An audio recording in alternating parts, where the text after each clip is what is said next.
Sí, licenciada. Licenciada, se escucha. Buenas noches, compañeros. Les doy la más cordial bienvenida al curso de Derecho Laboral 1 destinado para el día de hoy. Hoy tenemos 13 de abril del presente año. Vamos a iniciar la clase el día de hoy con los grupos que le corresponde exponer, que sería el grupo 1 y 2. Para ir abordando el tema, no sé si ya el día de ayer pues vino un grupo de compañeros a entregarme su trabajo. No sé si en el caso de ustedes ya lo entregaron. Lo más importante, ¿está presente el grupo 1 y 2? Sí, estamos presentes, licenciada. Entonces vamos a partir para no perder más tiempo. Le voy a dar la oportunidad al grupo número 1 para que presente su exposición, por favor. Licenciada, ¿solo podría ponerme como encargado de la reunión para poder presentar el video de nuestra exposición? Muy buena pregunta. ¿Y eso cómo se hace? Solo toque los 3 puntitos que sale a la par de mi foto y ahí le dará la opción para ponerme como encargado. ¿Y tú eres? Misael Gómez. Vamos a ver. Puchica, Misael Gómez. Bien vestido, muy bien. Entonces, ¿qué le pongo aquí en la foto? Ajá, ahí le deben aparecer 3 puntos. Y en esos 3 puntos le debe dar la opción para ponerme como encargado de la reunión. Dice silenciar video, anclaje, destacar para todos, hacer anfitrión. Ahí. Muy bien, démosle pues. Muchas gracias. ¿Sí se pudo o no? Video. Sí, ahí está, licenciada. Muchas gracias. Muchas gracias.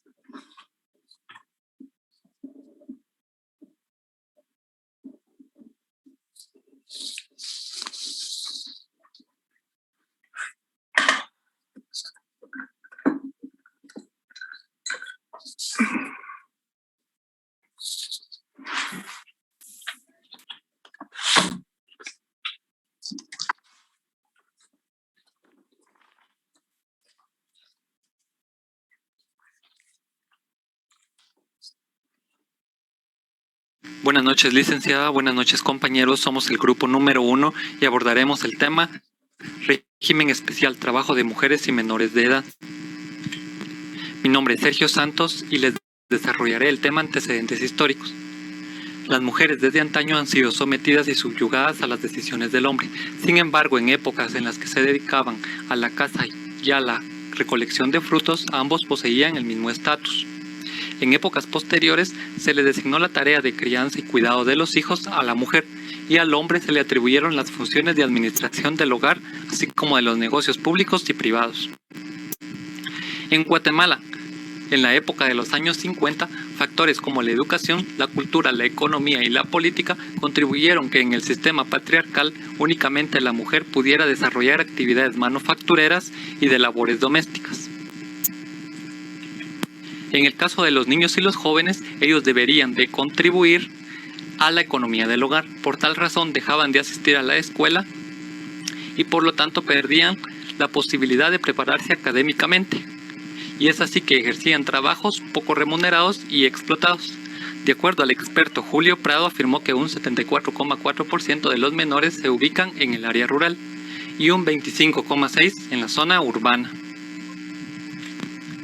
De acuerdo a la definición legal establecida en el artículo 147 del Código de Trabajo, nos estipula que el trabajo de las mujeres y de los menores de edad debe de realizarse atendiendo a sus condiciones y estado físico, el desarrollo intelectual y moral de los mismos.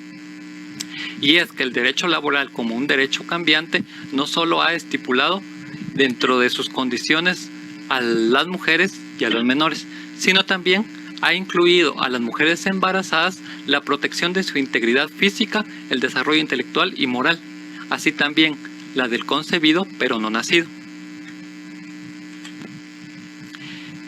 Para el salario de las mujeres y de los menores de edad, se debe de realizar atendiendo al principio de garantías mínimas y de irrenunciabilidad, contenido en el cuarto considerando literal B del Código de Trabajo. Y es que el patrono únicamente podrá retribuir al trabajador el salario mínimo establecido conforme a la ley, así como las prestaciones que esta misma establece. Menos del salario mínimo no podrá hacerlo. Y lo establece la Comisión Nacional del Salario y la Inspección del Trabajo en la tabla aquí contemplada en la diapositiva. Para la jornada de trabajo, en el caso de las mujeres, esta deberá ser atendiendo el artículo 116 del Código de Trabajo, que establece la jornada diurna, nocturna y mixta también para los varones. En el caso de la jornada diurna, esta no podrá ser mayor de 8 horas diarias ni de 48 horas a la semana. Para la jornada nocturna, esta deberá ser atendiendo que no podrá ser mayor de 6 horas diarias ni de 36 a la semana. Y en el caso de la jornada mixta, no podrá excederse de 7 horas diarias ni 42 a la semana. Por último, la jornada de trabajo para los menores de edad debe realizarse atendiendo el artículo 148 y 149 del Código de Trabajo, en el 148 estipula que el trabajo que deberán realizar los menores de edad no puede ser trabajos peligrosos o en condiciones insalubres, tampoco atendiendo en aquellos lugares en los que se expedan bebidas alcohólicas. Así también se prohíbe a los patronos que los menores laboren en jornadas nocturnas y extraordinarias. Y en el artículo 149 del Código de Trabajo estipula que la jornada para los menores de edad deberá ser de 1 hora diaria y de 6 horas a la semana, para el caso de los mayores de 14 años. Y para el caso de los menores de 14 años, deberá ser de 2 horas diarias y de 12 a la semana, pero siempre tomando en cuenta el artículo 150, en el que establece que el menor deberá ser conforme a las vías de aprendizaje y de que deberá de asistir a la escuela. Muchas gracias, esta es mi exposición. Ahora los remito con mi siguiente compañero, que expondrá el siguiente tema. Buenas noches, licenciada. Buenas noches, compañeros. Mi nombre es Junior Gómez y para proseguir con la exposición les voy a explicar un poco sobre el tema de la discriminación laboral que sufren las mujeres. La discriminación laboral es una distinción, exclusión o preferencia que se da por motivos de sexo, religión, raza u origen. Se da al momento de solicitar un trabajo o cuando se está realizando la contraprestación del servicio. La discriminación laboral para las mujeres se da en diferentes formas. Dentro de estas formas podemos encontrar la desigualdad por remuneración en un trabajo de igual valor y que esté realizado en igualdad de condiciones. También podemos encontrar el despido por embarazo, en la falta de prestaciones en cuanto a la maternidad, la falta de cobertura del seguro social o el nulo goce de licencias que tienen las mujeres. Incluso se puede tomar en cuenta la discriminación por alguna discapacidad que tenga alguna mujer. Se pueden mencionar 2 clases de discriminación principalmente. Dentro de estas podemos encontrar la discriminación laboral directa y la discriminación laboral indirecta. La primera, la discriminación directa, son los prejuicios o estereotipos de las políticas empresariales. Un claro ejemplo de esto puede ser cuando se anuncia en cualquier medio una oferta de empleo en la cual solicitan específicamente a una persona de sexo masculino, excluyendo a todas las mujeres, o también puede ser cuando en la misma solicitud puedan pedir, sin importar el sexo de la persona, ya sea hombre o mujer, pero dándonos ciertas edades, por ejemplo de 18 a 23 años, dejando fuera a un gran número de mujeres que tienen mayor edad o tal vez un poco menos, o incluso hay algunos trabajos en el que se solicita un estado civil, por ejemplo soltero, para poder ser postulante en el trabajo, y poner este tipo de requisitos en una oferta de trabajo está prohibido para los patronos. Según la literal A del artículo 151 del Código de Trabajo, este artículo viene a regular las prohibiciones que tienen los patronos. En su literal A podemos encontrar que se prohíbe hacia los patronos anunciar por cualquier medio sus ofertas de empleo, especificando como requisitos para llenar las plazas el sexo, la raza, la etnia o el estado civil de la persona. Y para esto sí hay una excepción, que es cuando el empleo requiera por su naturaleza un requisito de estos, pero de lo contrario está totalmente prohibido según este artículo.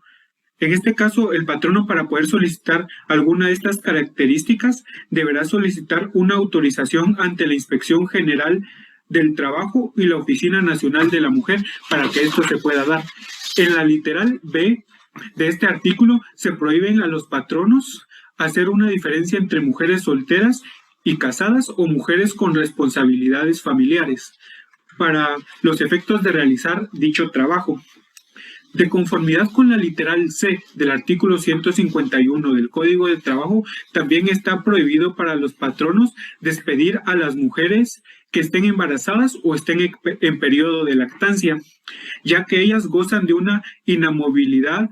Esto también tiene una excepción, y es cuando que por una causa justificada originada en una falta grave a los deberes derivados del contrato de conformidad a lo que establece el artículo 177 de este mismo código. En este caso, el patrono debe gestionar el despido ante los tribunales de trabajo, para lo cual deberá comprobar la falta y no podrá ser efectivo el despido hasta no tener la autorización expresa y escrita del tribunal. Y si el patrono no cumple con alguna de estas disposiciones, la trabajadora podrá concurrir ante los tribunales y ejercer su derecho de reinstalación en el trabajo que venía desempeñando, y tendrá derecho a que le paguen el salario dejados de devengar cuando se le despidió. En el presente artículo nos mencionan que para poder gozar de la inamovilidad, las mujeres embarazadas deberán de darle aviso de su estado a su empleador, quedando desde ese momento provisionalmente protegidas. Dentro de los meses siguientes deberá aportar el certificado médico en donde se constate de que sí esté embarazada, para poder tener una protección definitiva. Y como última prohibición, los patronos tienen prohibido exigirle a las mujeres embarazadas que ejecuten trabajos que requieran esfuerzo físico considerable durante los 3 meses antes de que ellas den a luz. En el ámbito económico también sufren discriminación las mujeres. Esto se da cuando las mujeres sufren de desigualdad salarial, aunque realicen un trabajo en igualdad de condiciones que los hombres, y que éstas deben una cantidad menor que ellos. También podemos encontrar el ámbito físico, ya que muchas veces las dejan por un lado porque piensan que ya no tendrán la suficiente fuerza, o por no tener una complexión física muy grande se les deja de lado. Para poder proseguir con la exposición, les daré una breve explicación sobre las disposiciones legales que protegen a las madres trabajadoras y a sus hijos.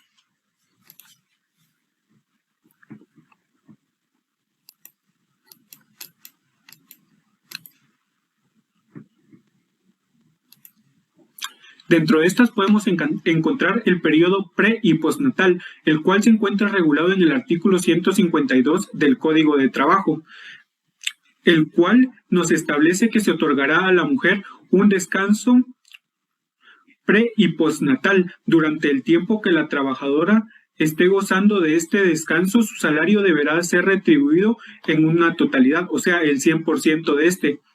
Según lo dispuesto en este código, se le otorgarán 84 días de descanso a la mujer. Usualmente son 30 días preparto y 54 días postparto. Los días que la madre no pueda disfrutar antes del parto se le acumularán para ser disfrutados en la etapa postparto, de tal manera que la madre trabajadora goce de 84 días totales de descanso mientras da a luz, antes y después. En el presente artículo nos da una condición que la madre deberá de cumplir para poder gozar con dicho descanso. Esta condición la encontramos en la literal A del presente artículo, en la cual nos dice que para poder abandonar el trabajo, la madre deberá presentar un certificado médico en el cual conste que el parto se va a producir probablemente dentro de 5 semanas, o sea, dentro de los 30 días siguientes.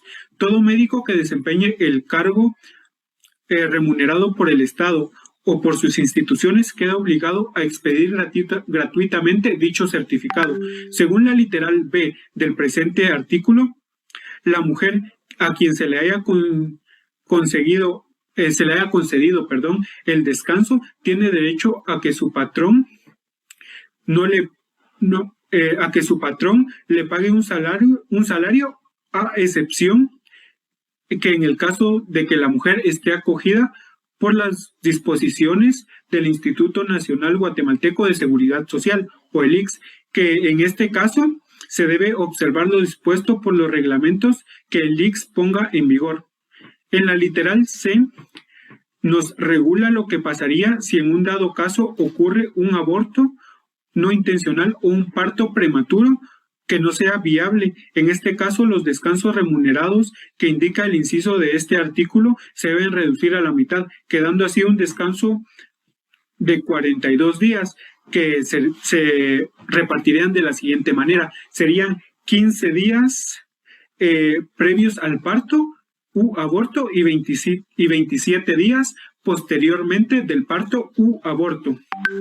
Y en dado caso que la interesada permanezca ausente de su trabajo en un tiempo mayor del concedido, a consecuencia de enfermedad que según certificado médico deba su origen al embarazo, al parto o al aborto no intencional, y que la incapacite para poder trabajar, ella seguirá conservando los derechos a las prestaciones que determina el inciso B de este artículo que expliqué anteriormente, siempre que ésta no se exceda de los 3 meses contados a partir del momento en que dejó las labores.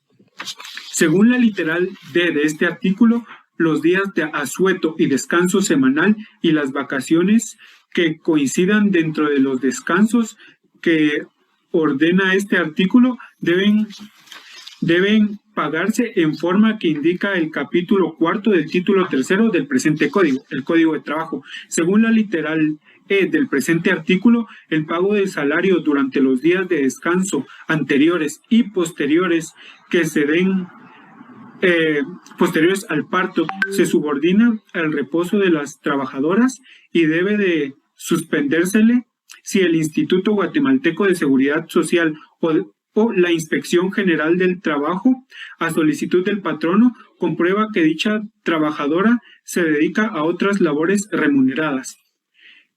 Y de conformidad a la literal F del presente artículo, la trabajadora que adopte a un menor de edad tendrá derecho a la licencia posparto para que ambos gocen de un periodo de adaptación.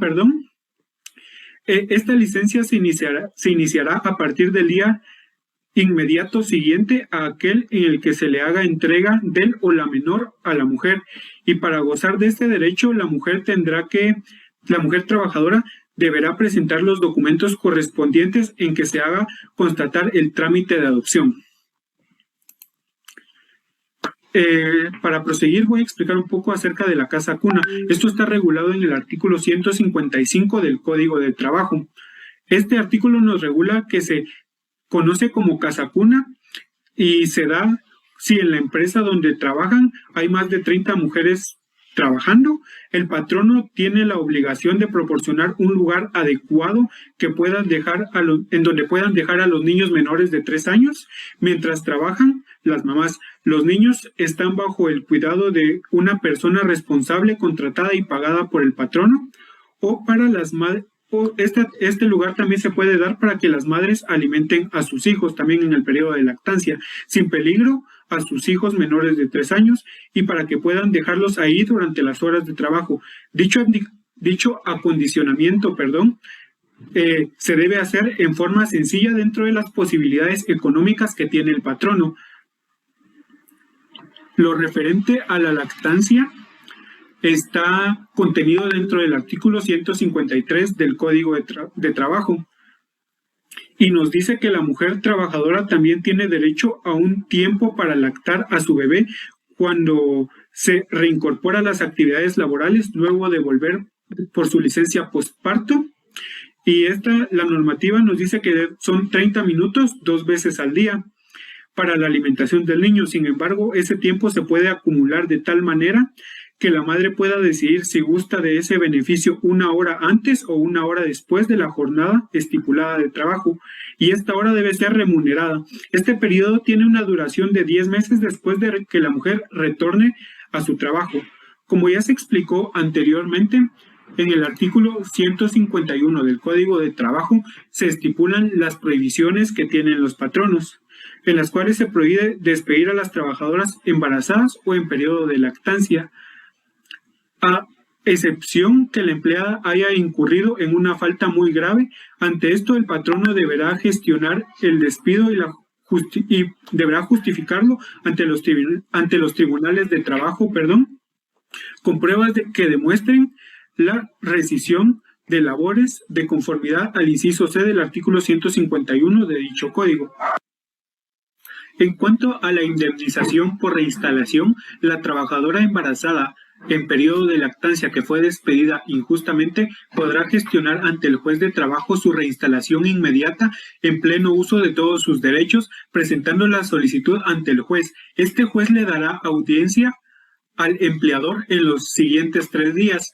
Vencidos estos 3 días, dentro de los 5 días siguientes después de estos, se ordenará la reinstalación si fuere procedente y además le impondrá al empleador el pago de los salarios dejados de percibir bajo la pena de apremio corporal en caso de que el empleador incumpla cualquiera o ambos de estas obligaciones. Bueno, muchas gracias por su atención. Esto es todo por mi parte y los dejaré con mi compañero que terminará con la exposición. Buenas noches, licenciada. Buenas noches, compañeros. Mi nombre es Diego Batz y a continuación seguiremos con la exposición. El tema a hablar a continuación es acerca de la explotación laboral para los niños, también conocida como explotación infantil. Esta explotación infantil tiene una larga historia, ya que, como sabemos, desde la evolución económica de cada sociedad, busca lo más rentable, lo más económico y así poder avanzar económicamente. Pero sabemos de que esto es acerca de la explotación de los niños, la mano infantil, que es la más económica, la más barata. Pero es algo injusto, ya que, como sabemos, poner a trabajar a un niño estaríamos restringiéndolo de su desarrollo mental, ya que estaría abandonando los estudios, ya sea de una forma temporal o forma permanente. Las siguientes son acerca de las obligaciones y prohibiciones de los trabajadores. Las obligaciones las encontramos en el artículo 63 del Código de Trabajo. Yo mencionaré 3 de ellas. Literal A. Todo trabajador debe de realizar los trabajos y actividades establecidas por medio de un contrato realizado ante un patrono. Literal E. Literal E es acerca de que todo trabajador debe prestar auxilio en caso de siniestro. Tiene que guardar el estado físico propio, la de un compañero o del mismo patrono. Pero si no es en estos 3 casos, debe de guardar, proteger el patrimonio del patrono. Pero todo esto sin esperar una remuneración económica a cambio. Y literal G. Todo trabajador debe de guardar secreto, no revelar ningún secreto de la empresa para no poder afectar la producción de la misma. Ahora tenemos casos excepcionales. Estas las encontramos en el artículo 150, que están autorizadas por la Inspección General del Trabajo. Estas son 3 excepciones. Excepción 1 hace mención de que el menor de edad puede trabajar ya sea por educación, por aprender del oficio, o en otro caso en que el menor de edad debe de trabajar ya sea para ayudar económicamente a la familia, ya que pueden estar en una pobreza extrema. Excepción número 2. Todo trabajo debe ser adecuado para la condición física, mental y moral del menor de edad. Y excepción número 3 es que todo menor de edad pueda trabajar sí o sí, pero sin abandonar sus estudios. Y todas estas excepciones deben de estar siempre con la protección mínima y así poder proteger el estado físico mental de cada menor de edad. Ahora seguiremos con las prohibiciones. Las encontramos en el artículo 64 del Código de Trabajo. Yo mencionaré 3 de ellas. Literal A. Ningún trabajador puede abandonar injustificadamente su labor y sus trabajos, ya que, como sabemos, si lo realiza muy a menudo, puede ser causa justa de despido. Literal B. Ningún trabajador puede hacer uso indebido de los instrumentos de trabajo que le haya dado el patrono. Y literal F. Ningún trabajador puede puede quebrantar las normas internas de una empresa. En conclusión, licenciada, podemos decir de que tanto las obligaciones y prohibiciones son iguales para los hombres y mujeres, incluso para los menores de edad que deseen trabajar. Todo esto mencionado en esta exposición lo podemos encontrar en el Código de Trabajo guatemalteco, donde también hace mención acerca de los derechos y obligaciones que tienen las mujeres y de los menores de edad. Y todo esto para que se pueda eliminar una brecha desigual que existe en el área laboral entre hombres y mujeres, como podemos mencionar la desigualdad entre salarios. También se busca erradicar la explotación laboral de los menores de edad y de las mujeres, y así poder en un futuro tener una igualdad salarial donde ninguna persona se sienta inferior que la otra. Así que, licenciada, esta fue nuestra exposición del grupo número 1. Le agradecemos su atención y también a ustedes, compañeros, le agradecemos por su atención. Espero que haya sido de su agrado y pues pasen una feliz noche.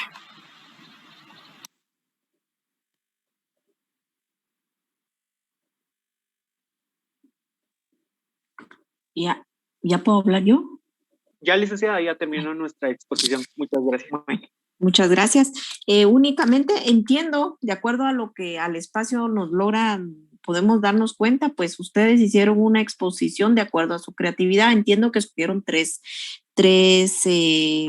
expositores. Me queda un poco porque no le logré escuchar el nombre al compañero, el primer expositor. ¿Cuál es su nombre? ¿Tu nombre es Sergio Santos, licenciada? Lo busqué, fíjese, y no lo encontré. Yo escuché Sergio Santos justamente, pero no lo encontré. ¿Y qué otro nombre tiene? Sergio Giovanni Santos.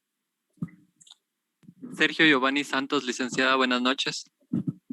Ahorita lo buscamos. Bueno, entonces vamos a ver, ¿quiénes más participaron con ustedes?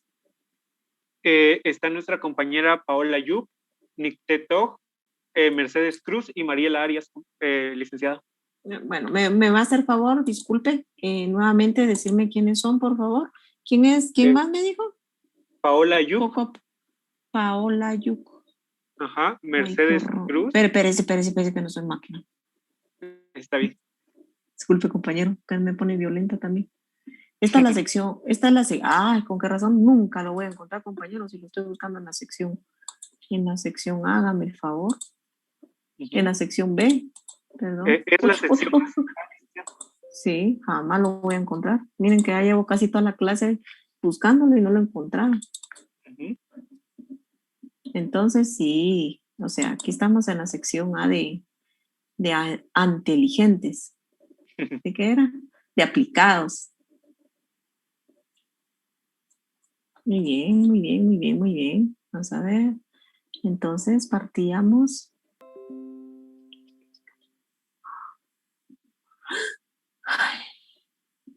Dijimos que era... Vamos a ver. Dijimos que era Paola Yuk. Así es. Permítanme, compañeros, no se me asusten ni se me... A ver. Bueno, la buscaré después con mi mejor a piecito. Paola Yuk. Así es. Bueno, ¿quién más? Mercedes Cruz. Celia Cruz. ¿Quién más? Exacto. Nick Teto. Nick Teto. ¿Quién más? Y Mariela Arias. Mariela Arias. Bueno, antes que nada, pues miren, compañeros, agradecerles a los compañeros que me antecedieron, la verdad, muy buenos expositores. Me gustó mucho la dinámica que tuvieron para poder desarrollar el tema del grupo.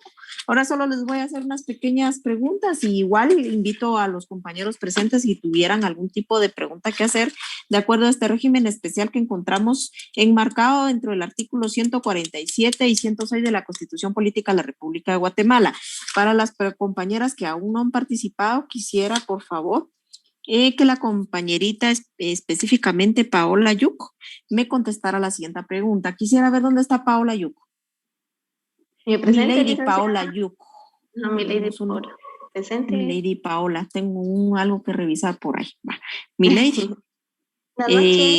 Noches, mi Lady. A ver, cuénteme, ¿cómo es el trámite que se debe de dar para que una mujer trabajadora tenga protección y derecho a al estado de gravidez?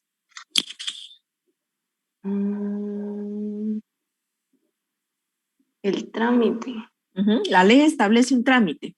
Cuando digamos, recordémonos pues de que toda trabajadora o madre trabajadora tiene derecho a un estado pre y postnatal, ¿verdad? Pero no puedo venir yo por imaginación propia a decirle al patrono, mire señor patrono, creo que estoy embarazada, entonces necesito cobertura, la cobertura que la ley me faculta. No puedo venir a decir cuál sería el trámite.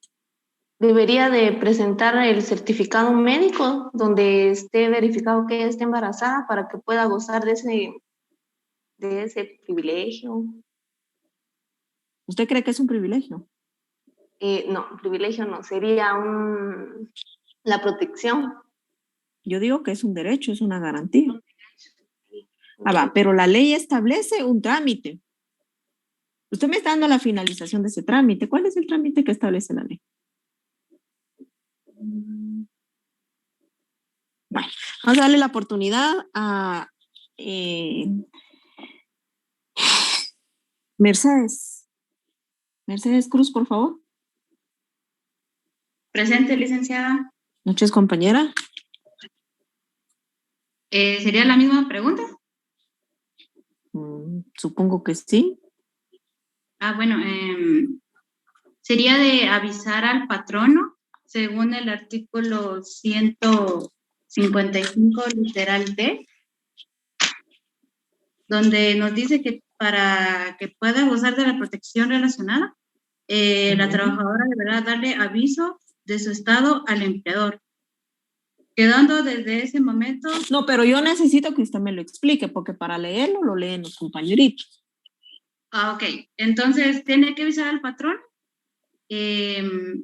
para... ¿Con cuánto tiempo?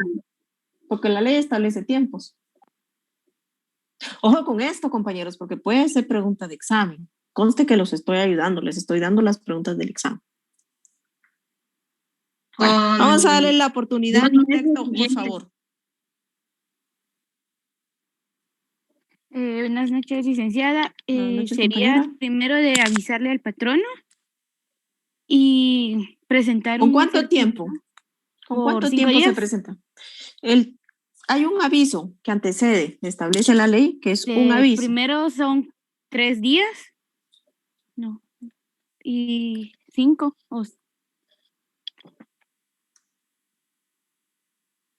No, la ley no establece eso. Vamos a ver, gracias, compañera. Vamos a ver, Mariela Arias, por favor. Buenas noches, licenciada. Lo primero que debe hacer la madre trabajadora es presentarle un aviso al patrono durante el tiempo de 5 semanas. Fundamento legal. Artículo 151, inciso D del Código de Trabajo. Dele lectura, por favor. Para gozar de la protección. Ojo con los plazos, porque yo no quiero que me enchibolen al resto del grupo. Se supone que todos trabajaron y todos conocen someramente del tema que se está desarrollando. A ver. Para gozar de la protección relacionada con el inciso que antecede, la madre trabajadora deberá darle aviso de su estado al empleador, quedando desde ese momento provisionalmente protegida dentro de los 2 meses siguientes, que deberá aportar certificación médica de sus estados de embarazo para su protección definitiva. ¿Cuántos días son, compañero? 2 meses. ¿Y por qué dijo días? Es que lo hice en semanas, licenciada. Pero yo digo que si la ley dice meses, son meses, no son semanas. ¿O usted no concuerda con eso? Bien, lo que pasa es que me confundí. Muy bien. Bueno, pero el trámite es el siguiente, compañeros. Aquí falta el trámite, porque ahí dice la ley que queda, ¿cómo queda? ¿Protegida cómo? ¿Cómo queda, Mariela? ¿Protegida qué? Dentro de queda protegida la madre trabajadora. ¿De qué forma? Porque le da aviso al trabajador, entonces ya tiene el derecho que posee una madre trabajadora. ¿Pero lo tiene permanentemente? Sí. Bueno, vamos a ver, compañero Sergio Santos. Sí, buenas noches, licenciada. Buenas noches, compañero. Por favor, explíqueme el trámite para que una madre trabajadora quede, digamos, ¿cómo lo dijo la compañera Milady? protegida, garantizada, respaldada con los derechos que establece el 151 literal D. Yo creo que ahí ya le soplé todo. ¿Cuál es el trámite? El trámite es sencillo, pero establece 2 etapas, si lo logran leer o si lo lograron leer o analizar.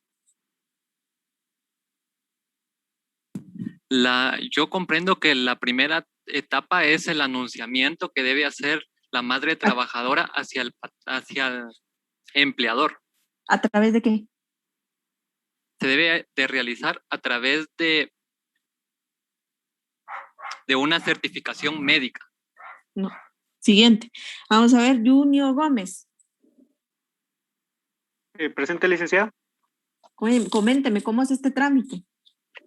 Yo lo que logro entender, licenciada, es que de primero la madre trabajadora debe dar aviso al patrono verbalmente de su estado de embarazo y luego presentar un certificado médico y que dé la constancia de que esté en el estado de embarazo.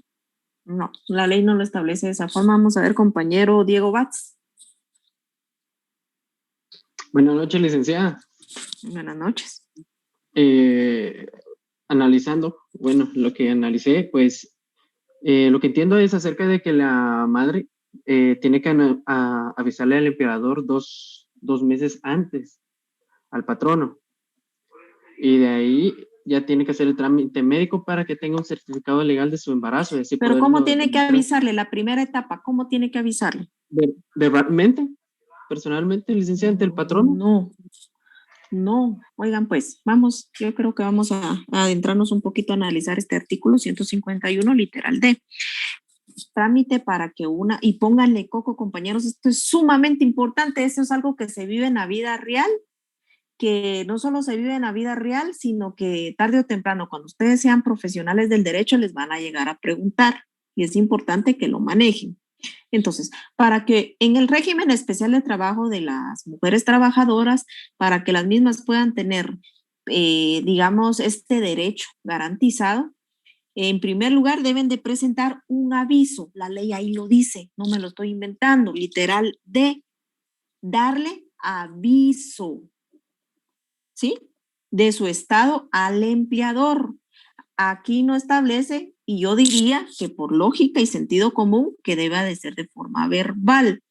Entonces, ¿qué hace uno primariamente? Se saca una muestrita de sangre o de orina y le entregan a uno un papelito donde felizmente se metió uno. Claro, no, mentira. Finalmente uno sale en estado de... No se mete problemas, yo amo a mis hijos. El caso es de que entra uno en estado de gravidez, es decir, estado de gestación, y se presenta este aviso al empleador para que en su momento quede provisionalmente protegida, ¿sí? Y dentro de los 2 siguientes meses debe de aportar una certificación médica para su protección definitiva. Entonces, esta literal D la miramos chiquitita, pero aquí hay un trámite claro. Número 1, presentar un aviso, ¿sí? Por lógica, sentido común, debiera ser un aviso de forma escrita. Y dentro de los siguientes, y este aviso lo que le va a producir a la madre trabajadora es una protección de forma provisional. El siguiente paso para que el trámite quede firme es que durante los 2 meses siguientes, la trabajadora debe aportar al empleador una certificación médica. Es decir, que esta certificación médica ya no solamente consiste en un examen de sangre, sino ni en un examen de orina como lo normal que la mayoría de ustedes que ya son adultos pues deben de tener en cuenta, sino que ya tiene que ir una certificación médica emitida por un galeno, es decir, un médico que realice una observación científica, obviamente con exámenes, con los exámenes que corresponden, que podría ser de sangre y otros ginecológicos, para determinar el estado en el que se encuentra la mujer. Y en ese sentido, pues le emite una certificación médica con la cual puede acreditar el estado de embarazo. Ojo con esto porque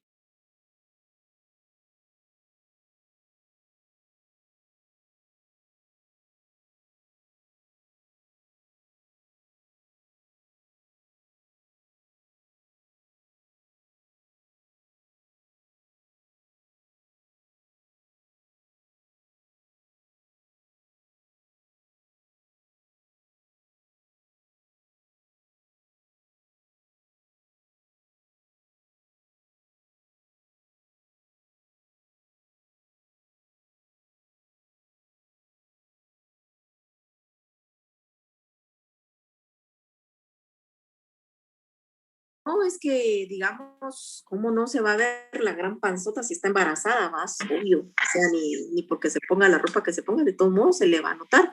Pero el hecho que se le note, si no le da cumplimiento al artículo 151, literal D, no está protegida. ¿Qué derecho puede sustentar si sí, pero aquí traigo el bebé? No, pero no cumplió lo que establece la ley. Entonces uno tiene que darle cumplimiento a lo que establece la ley para posteriormente reclamar un derecho, ¿verdad? Y el derecho se reclama hasta que se crea necesario y así lo establece la ley, ¿verdad? Y por eso la ley y el legislador no se equivocó en ser tan enfático en cuanto a este tema. Otra cosa que tenemos que tener en cuenta en el trabajo de mujeres y menores de edad. Este es un régimen especial muy bonito y bastante especial por la coyuntura en la que nosotros vivimos. Ojo con esto, ¿qué tenemos que tener en cuenta? Que en este mismo artículo 151, para aportar un poquito al tema de las madres trabajadoras, es que en la literal es importante, compañeros, porque establece que a las mujeres embarazadas que ejecuten trabajos que requieren esfuerzo físico considerable durante los 3 meses anteriores a su alumbramiento, pues tienen prohibición los patronos de poder generar en ellas ese tipo de trabajo. Es decir, tendrían los patronos que buscar otro tipo de actividad que puedan desarrollar siempre y cuando no se ponga en riesgo la maternidad y el producto que la trabajadora espera, que en este caso pues sería un bebé. Vamos a seguir aportando, digamos, algún tipo de pormenores. No sé, ¿alguien de ustedes tiene alguna duda sobre este régimen? Existen muchas preguntas que hacer. Por ejemplo, encontramos en el artículo 148 prohibiciones para los menores de edad. Ojo con esto, en la literal C, encontramos que hay prohibición para los menores de edad. Y las prohibiciones que se encuentran son varias, pero si ustedes gustan, vámonos al código. A mí me gusta hacer práctica. Vámonos al artículo 147. ¿Cuáles son, qué específicamente debe de tenerse en cuenta para que un menor de edad pueda trabajar? Número 1, que el trabajo debe ser adecuado específicamente para su edad. Yo que ustedes lo subrayan, puesto que considero que es importante. Adecuado especialmente para su edad, condiciones físicas o estado físico, desarrollo intelectual o moral. ¿Sí? En anteriores ocasiones les he manifestado que existen tratados internacionales en materia interna en derechos humanos que van encaminados a la abolición del trabajo de menores de edad. Pero en virtud a la idiosincrasia en la que vivimos, nos damos cuenta que el Código de Trabajo regula el trabajo del menor de edad aún. Haciendo esta observación, entonces debemos de entender que todo menor de edad que ejecute un trabajo debe de tener características especiales. ¿Qué debe de tener? Número 1, tiene que ser adecuado especialmente a su edad, estado físico, desarrollo intelectual y moral. Condiciones, estado físico, todo lo que el menor de edad pueda ejercer físicamente. Desarrollo intelectual, lo que su inteligencia le permita comprender. Y su estado y su situación moral, que no vaya a transgredir valores, principios que un niño debe de tener. Importante. ¿Qué se le prohíbe a los menores de edad? Número 1, trabajar en lugares insalubres o peligrosos. Número 2, la jornada del menor de edad no puede ser ni jornada nocturna, ni extra jornada o jornada extraordinaria, como la ley lo establece. Lo miramos en la literal C. Otra prohibición importante es que el trabajo de los menores de edad está prohibido en cantinas u otros establecimientos análogos, díganse prostíbulos, o ventas de bebidas alcohólicas, porque en eso entendamos y usemos nuestro sentido común, estaríamos transgrediendo las condiciones por las cuales únicamente puede trabajar el menor de edad. Eso quiero que tengamos en claro. Y luego nos encontramos con la literal, con el artículo 149. Este es importante, compañeros, porque nos da la jornada específica para los menores de edad. ¿Cuál es la jornada específica para los menores de edad? Fórmula, apúntenla, les va a sacar de apuros y si lo entendemos va a ser mucho más fácil. Número 1, encontramos que los menores mayores de 14 años, menores de edad mayores de 14 años, tienen un límite de jornada mayor, es decir, ellos pueden trabajar hasta un límite de 7 horas, lo que constituye 38 horas a la semana. Fórmula. Los menores de edad, menores de 14 años,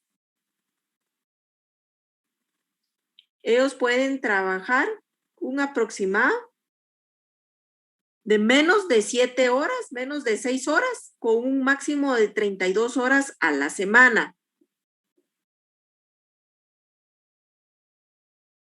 En ese sentido, pues encontramos que el menor de edad, al ser un régimen especial de trabajo, tiene puntualmente por qué es especial, porque no se va a regir como los demás regímenes de trabajo.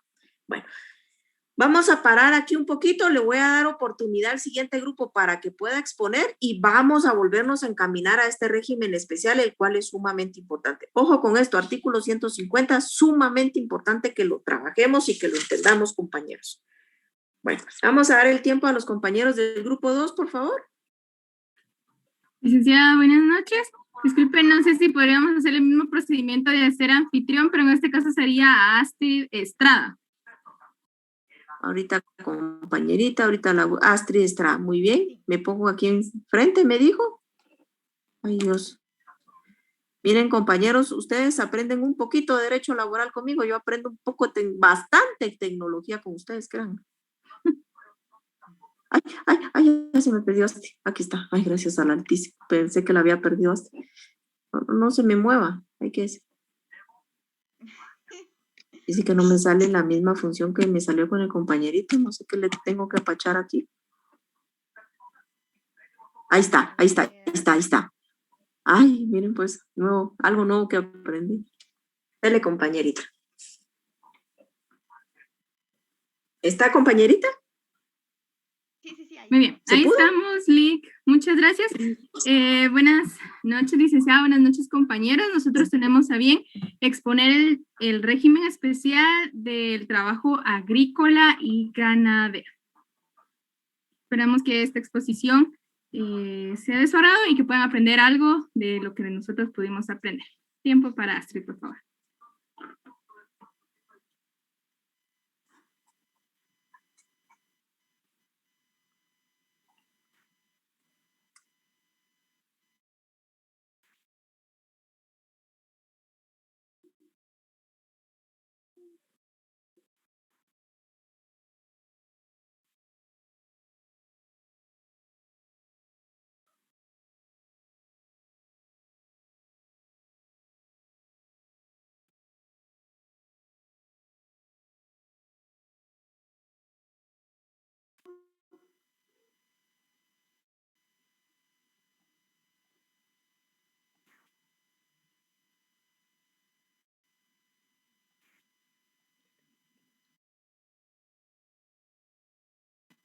Ya. Licenciada, buenas noches. Compañeros, tengan cada uno de ustedes una de las mejores noches. Nosotros vamos a tener la oportunidad de desarrollar el régimen especial de trabajo agrícola y ganadero. Mi nombre es Wilmer Inocente Chacachcutzal y voy a tener a bien la primera parte de esta exposición.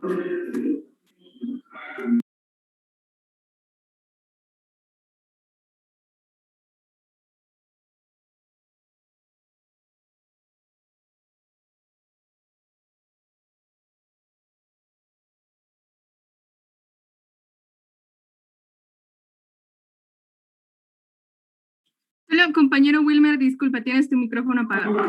Ok, vamos a partir a través de algunas definiciones. ¿Qué es un régimen especial de trabajo?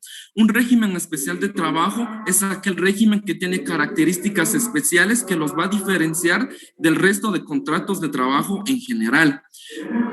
El régimen agrícola se caracteriza especialmente porque la mayoría de sus actividades se realiza en el área rural y tiene estrecha relación directa con el manejo de la tierra y animales domésticos o domesticados. El trabajo agrícola o ganadero puede ser manual o mecánico. Es manual cuando el trabajador hace uso de su fuerza física para efectuar el trabajo, y es mecánico cuando utiliza su fuerza intelectual para manejar algún tipo de maquinaria para llevar a cabo sus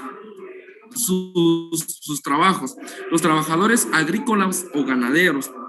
Los trabajadores agrícolas se dividen en 5 clasificaciones según el artículo 138. Primero está lo que son los peones. Un peón es un trabajador de la más baja categoría y es un trabajador que realiza trabajos no especializados. El segundo es un mozo. Un mozo tiene la misma condición que un peón. A diferencia del peón, el mozo es menor de edad y es principiante en el trabajo que realiza.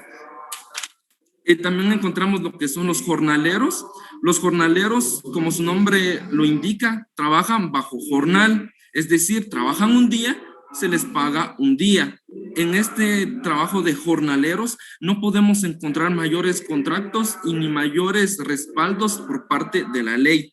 También tenemos a los trabajadores ganaderos, quienes se dedican especialmente a lo que es la recolección de pasto, alimentación, producción y cuidado de todo tipo de animal que sea benéfico para el hombre.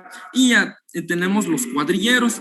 Los cuadrilleros puede ser cualquiera de los 4 ya mencionados, solo que a diferencia de estos últimos 4, el cuadrillero tiene condición especial de ser capataz o tener a su cargo el control de personas, de trabajadores de este tipo.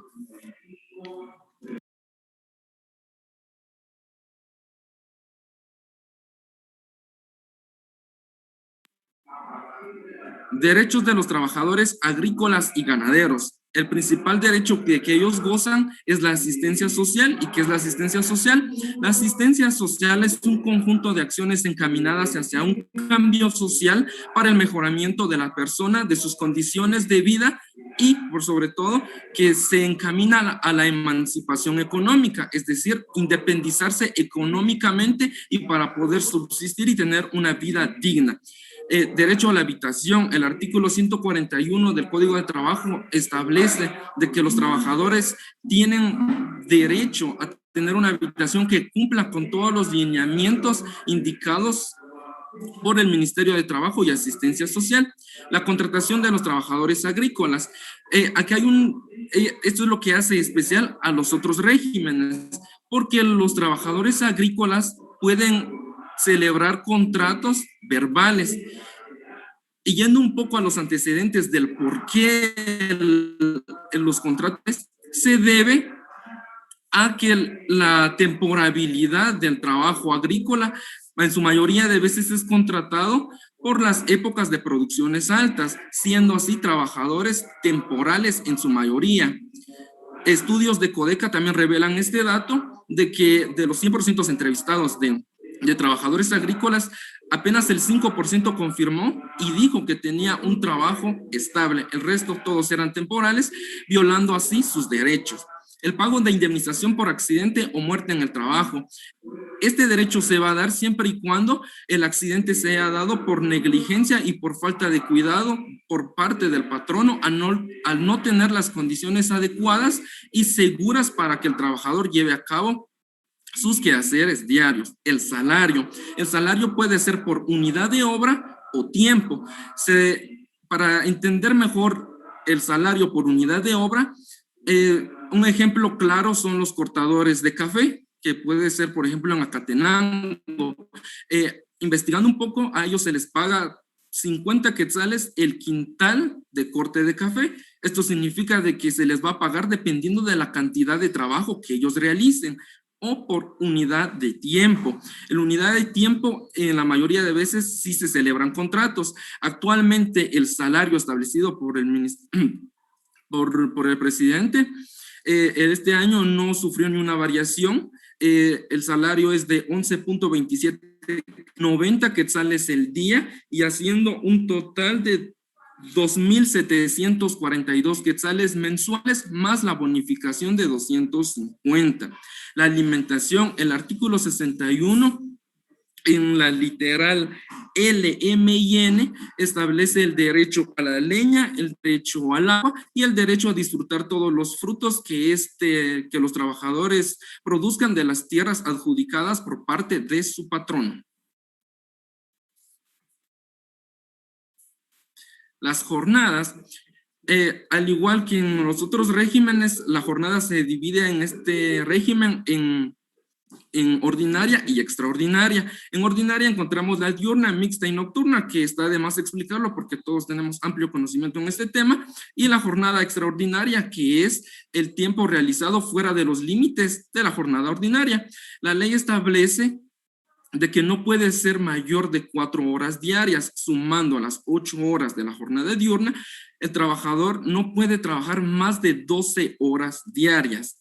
Los descansos, el descanso hebdomadario, es el derecho que tiene todo trabajador a descansar un día a la semana, usualmente es el fin de semana, pero debido a la naturaleza del régimen agrícola y por producciones altas, se puede rotar el día, no siendo precisamente el día domingo. Sin embargo, la ley es clara también y estipula de que al menos 2 días de descanso deberán ser por fuerza el día domingo. La negociación colectiva, los sindicatos. El sindicato es la organización permanente de los trabajadores que se reúnen para mejorar sus fines sociales y económicos sin perjudicar al patrono, es decir, llegar a un mutuo acuerdo o como se le llama la negociación colectiva. Derecho a la seguridad social, debido a la temporalidad ya expresada hace unos momentos de los trabajadores agrícolas. Muchos de los trabajadores no cuentan con el seguro social X. Sin embargo, la ley también ampara esto si en este lapso de tiempo de temporalidad el trabajador sufre algún accidente y por ello no puede llevar a cabo sus quehaceres.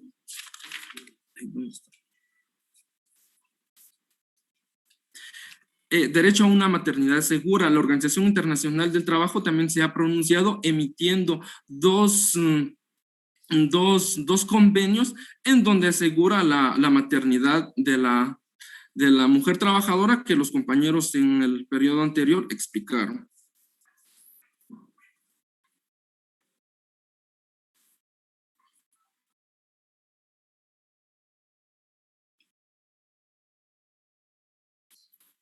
Trabajo de menores de edad. Aquí también en el artículo 139 del Código de Trabajo entra lo que es el trabajo de la mujer y el trabajo de los menores de edad, específicamente en el régimen agrícola. El Código de Trabajo establece y clasifica a la mujer y a los menores de edad en calidad de coadyuvante. Esto quiere decir de que que el patrono tiene la oportunidad de no reconocerlos como trabajadores directos. Es decir, que solo son de ayuda al jefe de familia para que éste pueda cumplir los objetivos y las metas que se les imponga durante las jornadas de trabajo. Salud y seguridad ocupacional. Las instalaciones que los patronos brindan a los trabajadores agrícolas deben de cumplir con las recomendaciones de CONRED para evitar riesgos y desastres. Además, dependiendo del tipo de trabajo que se lleve a cabo, los trabajadores deben de contar con equipos de protección personal para su debida seguridad y resguardar así la seguridad de su familia. El transporte manual de carga. Igual, debido a la naturaleza del trabajo agrícola, en su mayoría de veces las fincas o los centros de producción se encuentran en lugares muy accidentados, donde la accesibilidad es bastante difícil, lo que se ve obligados a poner a los trabajadores a cargar el producto a zonas de descarga. Sin embargo, el convenio 127 de la Organización Internacional del Trabajo ha celebrado este convenio para erradicar y para regular la cantidad de carga que se le imponga a cada trabajador.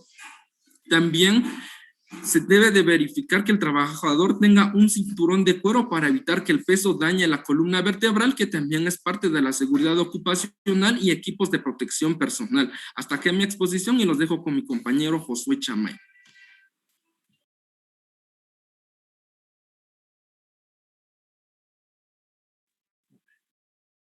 Buenas noches, licenciada. Buenas noches, compañeros. Vamos a continuar con la exposición. Mi nombre es Josué Chamay.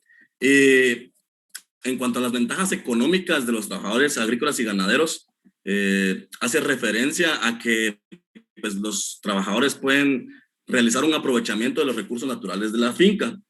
Dentro de estos recursos está el corte de leña, que pues el trabajador puede aprovechar la madera de la propiedad del patrono media vez la cantidad que vaya a aprovechar esté después de la que aprovecha el patrono. ¿Sí? La leña que produce el patrono es superior a la que él va a aprovechar. También tienen el derecho a aprovechar las fuentes de agua. El patrono debe de proveerles acceso a fuentes de agua, al mantenimiento de animales de corral, y también para que estos animales de corral puedan subsistir, de darles el aprovechamiento también de los pastos naturales y de frutos que no sean de frutas cultivadas por el patrono, ¿verdad? Para su aprovechamiento o según la naturaleza de la finca. Además de eso, también tienen derecho los trabajadores de aprovechar los frutos de la tierra que el patrono les ha cedido para la producción de alimento básico. Normalmente los trabajadores que se van a vivir a la finca reciben una porción de tierra y pues acá ellos producen maíz o frijol que les ayuda para el sustento del año. Estas ventajas económicas las podemos encontrar fundamentadas en el artículo 61 del Código de Trabajo en sus incisos L, M y N, así como también en los artículos 145 y 205 del mismo código. En cuanto al transporte y la educación, el patrono tiene la obligación de proveerle un transporte seguro y con las condiciones de salud a los trabajadores.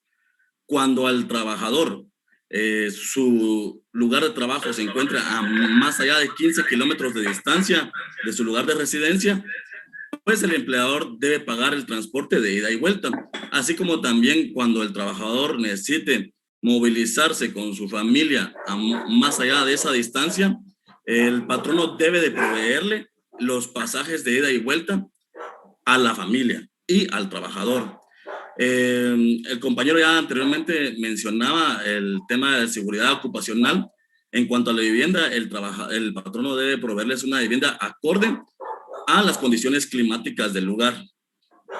Y pues en cuanto a la educación, nosotros vamos a encontrar pues que el patrono debe de dar todas las facilidades a los trabajadores, así como a sus familiares, para realizar su derecho a la educación, y esto lo vamos a encontrar fundamentado en el artículo 61, literal J, del Código de Trabajo.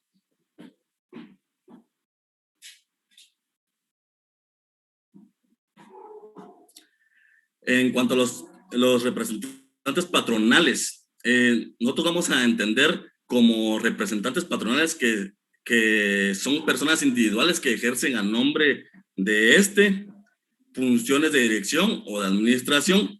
Aquí nosotros encontramos gerentes, directores, administradores, reclutadores, y pues todas esas personas van a estar debidamente legitimadas por el patrono. Esta legitimación se da a través de una carta de poder que el patrono le provee para que estos puedan realizar el reclutamiento del campesino. Esta carta de poder lleva ciertas formalidades.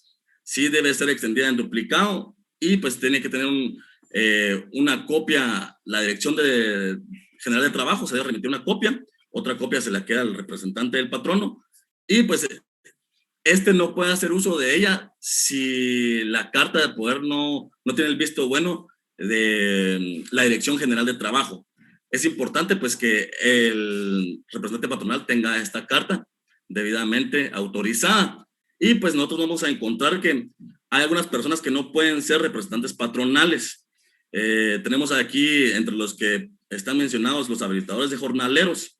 Anteriormente ocurría que pues estos habilitadores de jornaleros llegaban a las comunidades y por medio de engaños ayudaban provocaban a que las personas se endeudaran y estas quedaran obligadas a proveerles una mano de obra. Entonces, por eso es que se prohibió este tipo de práctica y este tipo de personas que pudieran ser habilitados de jornaleros. También vemos que está prohibido que personas que tengan malos antecedentes o que sean ebrios habituales no pueden ser representantes del patrono, tampoco los servidores públicos que trabajan para el Estado, con una excepción, a menos de que estos tengan bajo su administración una finca o una unidad productora.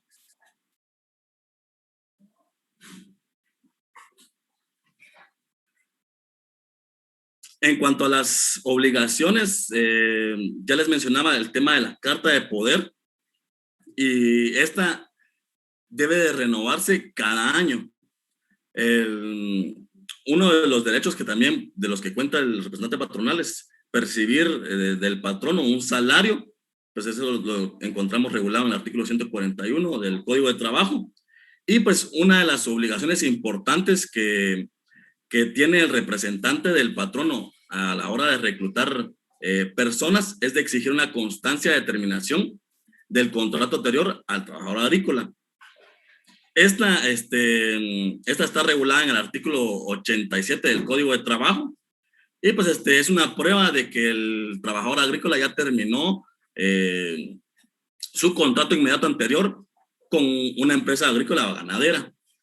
Ahora, si el contrato inmediato anterior de dicho trabajador fue verbal, el patrono o su representante puede también exigir la presentación de la constancia que menciona el artículo 27 del Código de Trabajo en su párrafo final. Y pues también nosotros vamos a encontrar sustentado esto en el artículo 141 del Código de Trabajo. Referente a la terminación del contrato, nosotros vamos a encontrar que pueden ser de las siguientes formas. Puede ser causal propia de terminación, que pues el contrato de temporada termina generalmente por la conclusión del trabajo o servicio que dio origen al trabajo. Ya mencionaba el compañero que pues en las empresas agrícolas nosotros tenemos temporadas de producción. Por mencionarles una, la temporada de la zafra, contratan personas, por mencionarles un tipo de trabajadores, los cuadrilleros que están para el corte de caña. Al terminar el corte de la caña, pues se da también conclusión al trabajo o servicio que dio origen al contrato de ellos. Y pues también la terminación del contrato puede ser por causas generales también, que pueden poner el término al contrato de temporada. Es importante mencionar que cuando terminan el contrato laboral, el patrono debe extender un finiquito al trabajador, ¿sí? De que terminó su relación laboral. Entonces, en este finiquito, ¿qué debe estar estipulado? Debe estar estipulado que el trabajador cumplió con todas sus obligaciones establecidas en el contrato, que las imposiciones del periodo de trabajo han sido pagadas y que todo esto ha sido debidamente acreditado. Eso nosotros lo encontramos pues regulado en el artículo 141 del Código de Trabajo, y si el patrono no cumple con esta disposición, recibe una sanción, la cual está regulada en el artículo 272 del mismo código. Nosotros vamos a encontrar también que si un trabajador fue despedido injustificadamente, puede acudir al juzgado de trabajo y pues solicitar un procedimiento por despido injustificado. Nosotros vamos a encontrar que en cuanto al trabajo agrícola, nosotros tenemos muchas lagunas en el Código de Trabajo, pero estas han venido a ser complementadas o han venido a ser llenadas por medio de los convenios que se han establecido con la OIT. Y pues algunos de los que podemos mencionar es el convenio de la OIT sobre los métodos para la fijación del salario mínimo en la agricultura. Y pues esta ha sido nuestra exposición. Quiero dejar con nuestra compañera Astrid. Nosotros tuvimos a bien realizar una entrevista con un gerente de una empresa agrícola para que pues nos diera una panorámica de cómo es en la realidad el tema del trabajo agrícola y ganadero.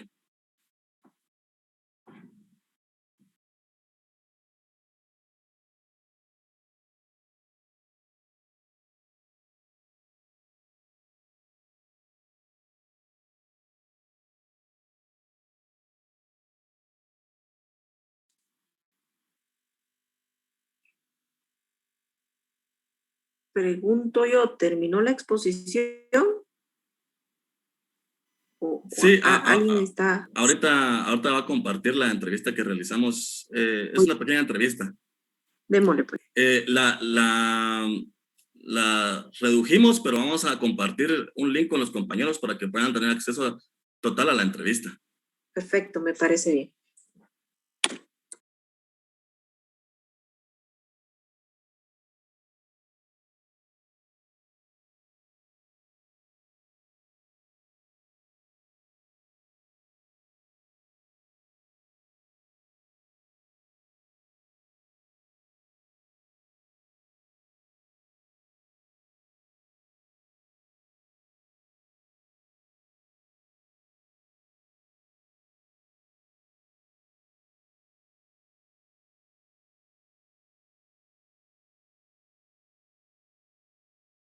Solo, Astrid, disculpa, ¿puedes detener el video? No podemos escuchar.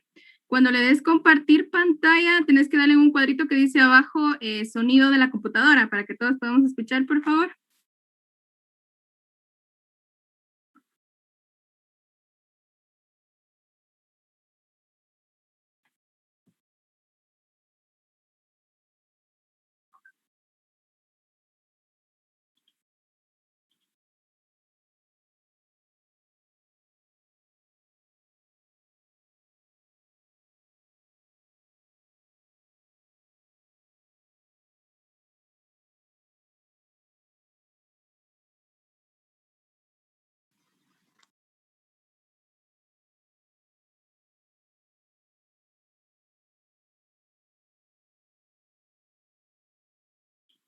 Tal vez ahorita podrías dejar de compartir tu pantalla y luego lo intentas nuevamente, pero con ese cuadrito que te menciono que te va a aparecer ahí.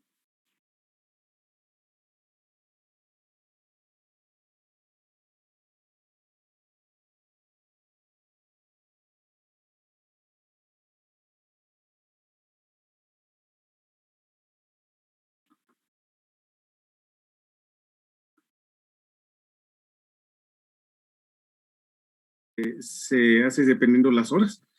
En el caso de nosotros es tiempo completo.